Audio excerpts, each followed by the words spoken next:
bahwa Jokowi ini memang manusia yang diasuh oleh syahwat kekuasaan yang luar biasa. Dia power addict.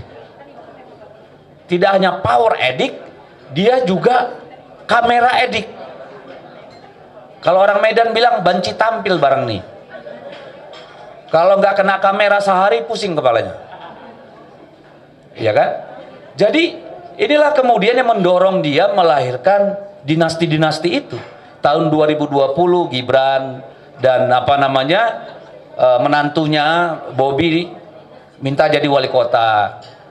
Lalu kemarin tiba-tiba anaknya yang baru 1 hari 2 hari jadi anggota partai langsung ketua umum partai politik. Saya perlu 21 tahun di PDIP baru bisa jadi ketua DPP, Pak. 21 tahun merangkak dari bawah.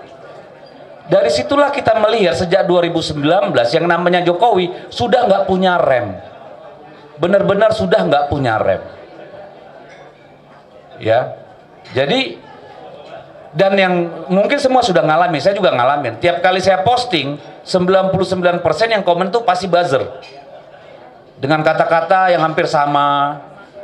Akunnya private, no likes. Ya kan? Video cuma 1 atau 2. Atau posting-posting hal-hal yang nggak berkaitan dengan orang yang komen. Ya, sampai kita harus mengebalkan diri nih supaya emang gue pikirin lu itu aja. Malah saya nganggap itu sebagai olahraga jempol. Blok, blok, blok, blok, blok. Biar mampus lo kan kira-kira gitu tuh. Jadi inilah kondisi kita. Ini harus diputus. Yang namanya Jokowi ini harus selamat datang Bung Ferry. Yang namanya Jokowi beserta turunannya ini dalam artian kebiasaan-kebiasaannya ini harus diputus. Tidak saja Gibrannya, tetapi kecenderungan mengubah negara ini dari restart menjadi mastad, dari negara hukum menjadi negara kekuasaan. Hari-hari ini Bapak dan Ibu, kita sedang mengalami pilkada. Dan pada detik ini sedang berlangsung kejahatan luar biasa di bidang pemilu di seluruh Indonesia. Tadi pagi aja kami menemukan di beberapa kota dan kabupaten di Sumatera Utara pembagian beras dan uang, berasnya ditaruh nama BN, Beras Nusantara. Tapi kan kita tahu BN itu siapa? Ya kan, orang bisa berspekulasi itu Bobi Nasution. Ya iyalah, masa ada orang yang BN tiba-tiba ngasih beras ke sana kemari. Kita aja belum tentu mau kasih beras sama tetangga. Nama berasnya BN, duit cepek. Kan gitu nih. Yang bagi siapa? Camat, kepala desa, kepling kalau di sini ketua RT. Kan gitu nih. Berasnya pun ditaruh di rumah orang tua camat. Jadi di Sumber ini sedang luar biasa ini. Jam-jam ini di Jakarta juga sama ya.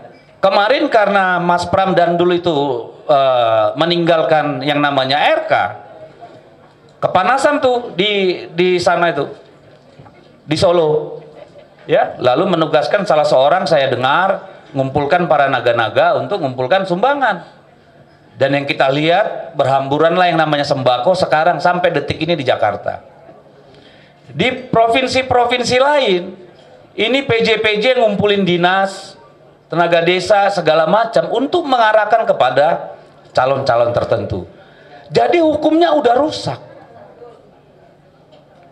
Yang paling berpengaruh siapa? Polisi.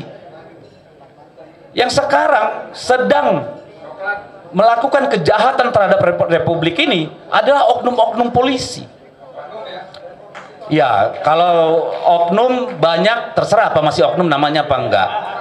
Ya kan? Ya, partai coklat lah katanya. Lalu yang kedua siapa? PJ kepala daerah. Karena hampir semua daerah ini PJ. 99% ini oleh PJ. PJ ini geraknya gila-gilaan, Pak. Ya. Ada yang dengan inisiatif sendiri, ada karena yang mau dapat keuntungan, ada yang bisa melakukan komodifikasi terhadap pemilu ini. Ini sedang terjadi di semua penjuru negeri. Jadi kalau ini tidak dihentikan, ya omong kosong kita bicara Gibran secara politik maupun hukum. Ya karena apa? Artinya kekuatan merata, ya mimpi di siang bolong kalau bisa ganggu-ganggu Gibran. Bung Sitorus, bagaimana cara menghentikan ini? Ntar dulu. Waktunya tinggal 2-3 menit. Kalau 2-3 menit gua tutup sekarang nih. Kita jauh-jauh macet, masa langsung segitu 3 menit. Soalnya kita ada... Iya, paham. Jadi ini persoalannya adalah, pertanyaan saya adalah, kita punya presiden apa enggak sih? Atau kita balik pertanyaannya, sampai kapan kita menunggu Pak Prabowo mendapatkan kepercayaan diri benar-benar sebagai seorang presiden, sebagai primus inter pares di republik ini? Kalau itu nggak kejadian, ya boro-boro ngomong politik Pak. Mereka 84%. Nggak ada politik yang bisa mengubah konstelasi. Mau bicara hukum, kalau Kapolrinya masih Listio Sigit, sampai berbulu nih gelas nggak akan ada perubahan Pak. Bayangin gelas bisa bulu nggak?